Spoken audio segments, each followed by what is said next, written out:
What's up, superfans? It is Fit Nerd from Superheroes Ultimate. Welcome to another episode of Heroes Finest. And today we have Alex, the fan fanatic, joining us to talk about everything Star Wars. What's up, Alex?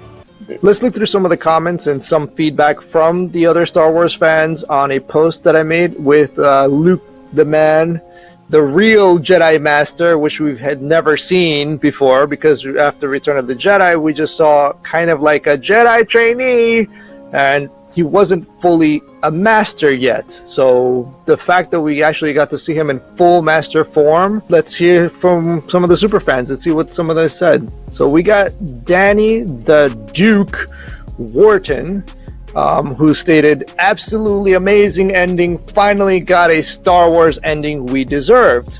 I agree with that. It's kind of like, again, like, I'm just, before we even go any further, just reiterating, like, I don't know if I told you this. I don't know if I already said this on the podcast or I told you this in private, but like, I was so impressed in how this series ended. I mean, I agree with, like, even Jared JD over here. He's his perfection. It really was. When you spend 2 seasons building a relationship between, the child, Grogu, and the Mandalorian, and like, you get to a point where you really care about these characters and you really care what happens to them. And a lot of times movies will do something which I don't like. They kill off the character, and that's not what happens all the time in comics. And usually it's like they go away for a bit, they do something, and that's what they did with this, is they took the child away, and you could feel there wasn't much talk in it. There was body movements, there was the child who doesn't speak. Essentially, the child is still a toddler. Even at 50 years old, which, by the way, the first season and the second season, about 2 years of time has passed. So they've been connecting, in the universe. The first season takes place 5 years after Return of the Jedi. So the Empire is lost, and there's all this ruckus around the galaxy. And then we have Din Djarin and Grogu floating around on all these different missions. And then obviously it becomes a priority to get him to safety and get him a mentor, a teacher, a Jedi Master to learn how to wield the Force. So for a 52-year-old little tiny Yoda, because we still don't know the name of his species, we just know his actual name now. Like, with this ending, and kind of like, we're gonna keep going on with some of the comments, but really, like, no words. Like, you even see, like, the change in character development. I love the character development in this series so much character development in this show. You have the Mandalorian, Din Djarin, who first episode, he's very much like, I don't remove my helmet for anyone, this is the way, this is the Mandalorian way. He's like, he almost becomes a different person at the end. It's like, he's changed, he cares about this child, he doesn't want to make sure this child goes. It's even at the end, he doesn't want to go with you. And then Luke goes, no, he's asking you for permission. Protective, like, parental feeling of like, no, like, I don't want to give this up, I know it's for the best, like. And so I was impressed in the direction and how they shot it, and how you only have like this like back and forth of like, okay, this is it. This is the last time you're going to see this guy for maybe 1-2 seasons. Maybe don't know what's happening in the future with Grogu, but next time you see him, he may be more in touch with the Force. You may see a floating Grogu. You might be seeing a flipping Grogu. I don't know. But just again, like, what an ending! Just even like the way like it closed, where you see like the look of Din Djarin and Baby Yoda, and they're just like, "Well, I'll see you when I see you." Now, a little bit to reiterate on what you said before, which is perfect, is that this is the Mandalorian. So the show is based off of the Mandalorian, and this whole 2 seasons that we just had is just one saga with Grogu with the Mandalorian. So I think that was a really, really spot on thought on, the next season. If we do not see Grogu, will I be a little bit sad? Yes, because I want to see the little green guy. But at the same time, it's like, this is the Mandalorian show, and we shall see him with the other Mandalorians now. Right. And we know a few of them. We know Bo-Katan. We know the kind of the conflict that's breeding And we don't know, like, there are other elements. I mean, you don't know how Boba Fett, maybe when he gets his power back, essentially, like, builds a bit of I almost feel like his is going to be like one of those shows that's like a crime underworld kind of show where, because that's totally excited for that. You never know if that's going to tie into it. If I was kind of surprised at how loyal his character was. I only know Boba Fett from the movies that he was in, and knowing that he was a hired bounty hunter, basically willing to do anything. I didn't even know he had much of a code. But this series really explored and kind of gave some definitive answers on his arc as well, and that he is kind of like I think his father passed down the armor to him. Jango Fett, the original Mandalorian, that they utilized his DNA to make the entire clone army, but this clone is specifically different, Boba Fett, because he was actually kept to be raised as a normal child, not accelerated. Like, he grew as a regular kid with a father. Right. Up until the point of, what happened in the prequels. And I like Jango Fett.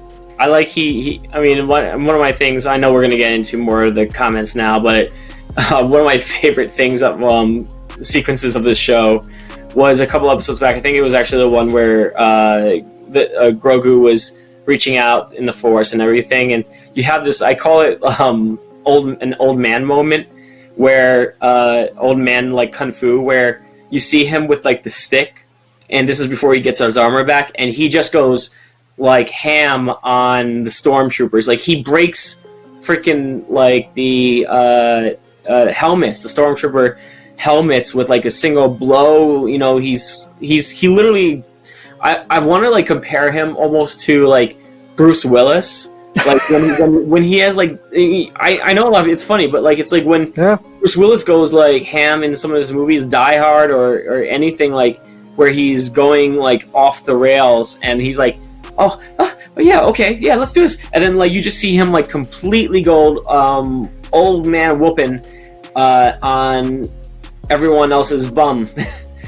I don't know. I mean, he was shooting missiles out of his kneecap and destroyed an entire platoon. Not one, I think like 2 platoons of stormtroopers. What's hilarious is, and then a sequence at the end of it, I just like loves it. He's like, good shot, and he's like, I wasn't aiming for that one, and then it's like, yeah, and I was like, yeah, no, I love that sequence. That was so good. That's expert filmmaking. That is how you display a character. All we know of him is what he did when he was in the armor in Return of the Jedi and the end of Empire Strikes, and that was, that there's not much else we knew about him, and this kind of really gave us a little bit of a deep dive into the rich history of Boba Fett.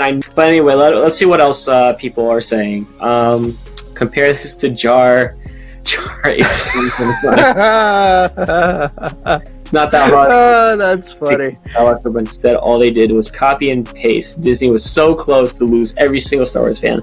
But Jon Favreau 100% saves. Yep, exactly. Agree. I 100% agree with that statement. Like I said before, and nothing against the new Star Wars generation fans, which did like the recent movies, which I didn't like because I was familiar with the old school stuff, and they had a missed moment, a missed opportunity to showcase a Jedi Master, which this literal last minute of a Jedi with the green saber, literally with the same outfit, by the way, of Return of the Jedi. So this is legitimately Luke Skywalker right off Return of the Jedi, but in Master form. Sick. And I love the build-up. The way, this is just a part of the direction, part of the way they shot it, the way that they kind of they build it up, because this I want to just mention this because this was amazing. So Mark Hamill's notorious for not being able to keep his mouth shut when it comes to like things going on in like projects he's associated with.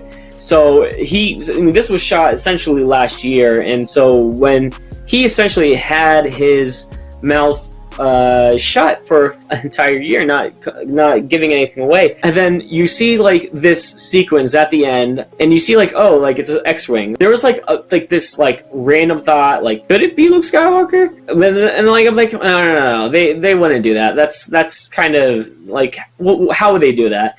And then the next thing is, not even in person, you see on a screen, a black and white. So you can't, so they do it intentionally this way. You can't see the color of the lightsaber. He's hooded. For all you know, it's a Sith Lord. Like, that's honestly, it could be anything. It could be a Sith Lord, it could be like, you could think of it as Ahsoka Tano too. Like, coming to help. It's like, oh, okay, that could be like Ahsoka Tano. But then you go into the next scene and you see this black cloaked figure with a green lightsaber, and everyone's like, wait, green lightsaber. And then the sequence continues on, and then at the end it's revealed, boom, Luke Skywalker, even with a CGI face that's de-aged, Mark Hamill's voice. If you're gonna do that, if you're gonna bring someone back, and it's been done. Was I the only one thinking a strong possibility that as soon as I saw the X-Wing, I was like, okay, that could be Luke Skywalker, but this may be the opportunity to bring back Mace Windu. Oh, no. Well, I would have actually been kind of like, all right, that's actually pretty dope. That means he survived. That means he's got a metal hand also, which would have been, a good reason why there's a glove there. But then we saw the green saber and it was like, it's not purple. Well, I mean, that would have been awesome to see. I mean, I myself, like, my thoughts, like, I'm an overanalyzer, but the things like I automatically go to is like, Mace would not be able to show up in this one, because I mean, I know that like Samuel L. Jackson has said like, yeah, if you want to bring my character back, you have every right to, like, you can do it, I don't care. But also, like, the way they've already put him in the universe is that he's already dead, because you heard his voice at the end of the last Star Wars movie. That's kind of true. In Rey's like head, or the Jedi like saying like, we're all with you, you're the one, you can do this, all the positive encouragement. But we did hear Ahsoka in those voices too, and I don't think she's right. You are 100% right. That's interesting. So I wonder, between now and when the last movie takes place, if Ahsoka potentially will not make it to that time, within that time, because if we're going to assume that everything she heard was like a Force ghost or something like that, or if it was,